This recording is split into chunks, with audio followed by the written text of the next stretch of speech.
¿Qué tan importante es el papel paterno, este papel que a veces falla precisamente en las familias mexicanas para encauzar una historia de éxito? Pues bueno, justo en algunos programas como los que mencionaba Pablo, Big Brother, Big Sister, nos contaban los que llevan ese programa que muchas veces es muy común que las madres que se acercan a solicitar que los emparejen con un mentor, es porque falta el padre en la casa, ¿no? Entonces las madres detectan que hay un alto riesgo ahí de que el niño no acabe la escuela, de que entre en malos pasos, y justo buscan en la organización pues un modelo a seguir que bueno, pues hay hombres y mujeres, ¿no? Pero que pues pueda fungir como eso que falta en casa. Y eso es algo que, como decía Pablo antes, tenemos todos, no necesitamos prepararnos para ser mentores. Simplemente el camino que hemos recorrido, eso es lo que nos faculta a muchos cientos de miles, si no es que millones de personas en México a poder ayudar. Según la OCDE, México es un país que dedica, en términos de su desarrollo relativo, de su Producto Interno Bruto, de su ingreso promedio, dedica grandes cantidades de dinero a la educación. Tenemos un porcentaje dedicado a la educación en términos del gasto público o del PIB, que son bastante importantes. Sin embargo, no hemos visto necesariamente una mejoría en el desempeño de las escuelas o de los muchachos de nuestro país. ¿Qué estamos haciendo mal? Yo creo que en lugar de responder esa pregunta, perdóname por cambiarlo un poco y decir, ¿qué podemos hacer bien? Está bien, me gusta ese cambio. Y ese es un poco el enfoque del libro, como nos podemos pasar horas hablando de lo que se hace mal, pero podemos en pocos minutos decirte qué podemos hacer bien. Y creo que sirven los insumos educativos como los libros, los maestros, una mejor currícula, mejores instalaciones, sin duda, claro. Pero no sirven tanto si los niños y los jóvenes no quieren sacarles provecho o no pueden sacarles provecho. Entonces, ahí es donde nosotros, justamente en el ejemplo que ponía Armando sobre Finlandia, decimos, en ese experimento imaginario de traer a los maestros finlandeses y demás, nos quedaríamos todavía con niños y jóvenes que en casa no tienen quien les ayude, y si tienen quien les ayude es probablemente un padre de familia que acabó solo la secundaria. Y si tiene una pregunta de cálculo diferencial, pues el papá o la mamá le van a decir, bueno, no sé. Ni siquiera yo, que concluí la licenciatura, podría ayudarle seguramente. Pero bueno, eso lo dejamos como... Pero en fin, sí podemos hacer cosas. Parte de ello es tener ese apoyo en el hogar. Sin duda. Nosotros también documentamos aquí cuánto tiempo le dedican los adultos a ayudar a los niños en la casa a hacer sus tareas. Y lo que vemos es una gran dispersión. Mientras en los hogares de nivel socioeconómico más alto se dedican buenas horas a la semana, en los hogares de menor nivel socioeconómico hay muchos en los que no se dedica absolutamente nada. Entonces, además tenemos este mecanismo que perpetúa la desigualdad de oportunidades. Los padres mejor preparados, mejor dotados materialmente, están invirtiendo más, y los de abajo menos. Eso es, a mi juicio, algo que está fallando y que podemos cambiar nosotros, los individuos. Armando, ¿tú ves que esto se pueda resolver? Porque tenemos finalmente un país pobre, decías, aunque nos trajéramos todas las escuelas y todas las computadoras de Finlandia, pues seguiríamos teniendo esta brecha de educación, en parte porque los padres de los niños no están bien preparados, no los van a ayudar bien, no los van a apoyar necesariamente bien, a lo mejor ni siquiera les interesa leer algún libro, y lo vemos pues en el escaso número de libros que se venden en nuestros países. ¿Cuál es entonces el camino que hay que seguir? Bueno, ya sabemos que hay que apoyar a los niños después de las horas de clase, porque si no se van a quedar rezagados, pero pues ¿qué más tenemos que hacer? Sí, tú pintas un círculo vicioso que, como decía Pablo, si te concentras ahí es muy desesperanzador. Claro, y no salimos nunca, sí. Pero si te propones ayudar a un número limitado de personas que están en tu entorno, dices, me canso que a esos sí los puedo ayudar. Yo no puedo hacer nada por ese grave problema que tú pintas, pero lo puedo resolver para un grupo de personas. Y si miles de personas piensan como tú, los números se van agrupando, y así podemos cambiar historias de una por una. Hacerlo para todos al mismo tiempo es tan difícil que ni el gobierno ha podido. Finalmente, el Producto Interno Bruto es la suma de la producción de cada uno de los individuos de un país, y pues la educación de un país es la suma de la educación de cada uno de los individuos. Si ayudo a al hijo de la persona que me ayuda en la casa, si ayudo a 2 o 3 muchachos, a lo mejor muchachos de la propia escuela de mis hijos, todo esto va a sumar.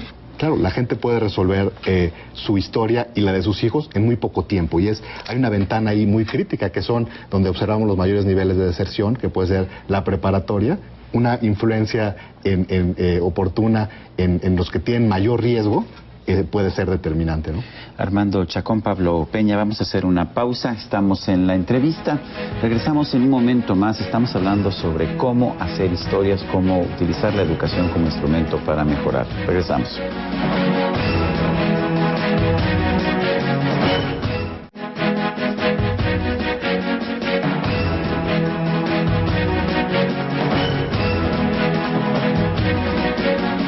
Continuamos en la entrevista, estamos conversando con Pablo Peña y Armando Chacón. Ellos han publicado este pequeño libro que tengo yo aquí conmigo, Cómo cambiar historias, lo que podemos hacer los individuos, las empresas y las organizaciones sin fines de lucro por la educación en México. Me sorprende, Pablo, y ahora me queda más claro, cuando leo pedazos de este libro, que veo lo sencillo que es, veo cómo utiliza ejemplos concretos, y después te oigo decir, antes de entrar aquí al aire, es que yo no creo en los análisis macroeconómicos, yo no creo en los grandes análisis. Efectivamente, este no es un análisis macro. ¿Por qué no crees en los análisis macro? Bueno, me parece, digamos, hay algunas razones técnicas, pero creo que en particular, como dijiste hace un momento, los números agregados nacionales pues no son más que la suma de las pequeñas partes. En el caso del PIB, pues es la suma de lo que los trabajadores producen, o el ingreso nacional es el ingreso de los hogares. Entonces, si tú mejoras a un hogar, estás mejorando el agregado, a lo mejor en una pequeña proporción. Si estás cambiando una historia de alguna forma, pues estás cambiando la historia del país. Ahora es muy pequeñita. El problema es que si tú mejoras una vida y otra persona mejora una y otra persona mejora 4 vidas y otra persona mejora 7, a lo mejor ya no nos va tan mal. Correcto. Y parte de eso es, voy a usar el siguiente ejemplo. Si tuviéramos que ponernos de acuerdo para que 110 millones de personas se lavaran los dientes en la noche, podría parecer una labor titánica si lo pensamos de esa forma, o a lo mejor 20 millones de niños pequeñitos que se los laven, y dirías, ¿qué secretaría tenemos que crear? ¿Qué presupuesto? ¿Qué supervisión? ¿Cuántos miles de millones de pesos vamos a tener que poner? Sí. Sin embargo, lo que hacemos es, típicamente sus papás se encargan de ellos, o cada uno de nosotros nos cepillamos los dientes, y ocurre prácticamente al mismo tiempo, cada día. Pero es importante que todos sepamos que esto es una costumbre que nos va a beneficiar a largo plazo. Correcto. Eso es importante, y creo que en este sentido nos hemos topado con mucha gente que se ha identificado con algunas de las ideas, como mencionabas hace un momento. A lo mejor hay alguien a quien yo puedo ayudar a mi alrededor inmediato, y al platicar con ellos lo racionalizan, se dan cuenta que es verdad, que lo que están haciendo es cambiar una historia, y se sienten mejor porque decían, yo puedo donar dinero, pero no sé a dónde donarlo. Sin embargo, si yo puedo cambiar directamente una vida, lo hago con gusto, lo veo. Si yo apoyo a un muchacho para que no abandone la prepa, ya con eso estoy teniendo un impacto mayor que si pues le diera dinero a una organización de caridad.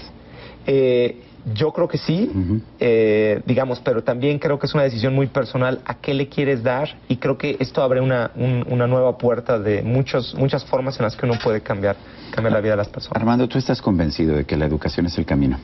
Yo, sin duda, y creo que también los padres de familia son grandes microeconomistas, porque los padres de familia no llegan con sus hijos y le dicen, oye, voy a intentar resolver todos los problemas de la economía mexicana para que pueda ser productiva tu vida. Dicen, no, yo no sé cómo arreglar eso, pero lo que sí puedo hacer por ti es procurar que llegues más lejos en la escuela. Sé que eso no es una garantía de que te va a ir bien y de que vas a ser feliz, pero pues bueno, es una apuesta que suele funcionar, ¿no? Y por eso, pues las familias invierten hasta donde puede, ¿no? Vienen los obstáculos de los que hablábamos, y es ahí donde sí creo, definitivamente creo que tenemos aquí historias, evidencia, anécdotas que pueden inspirar a que más personas que también estén convencidas de que la educación puede cambiar vidas, le entren al proyecto, ¿no? Vamos a hacer una pausa, regresamos en un momento más. Estamos conversando con Armando Chacón y Pablo Peña, autores del libro Cómo cambiar historias.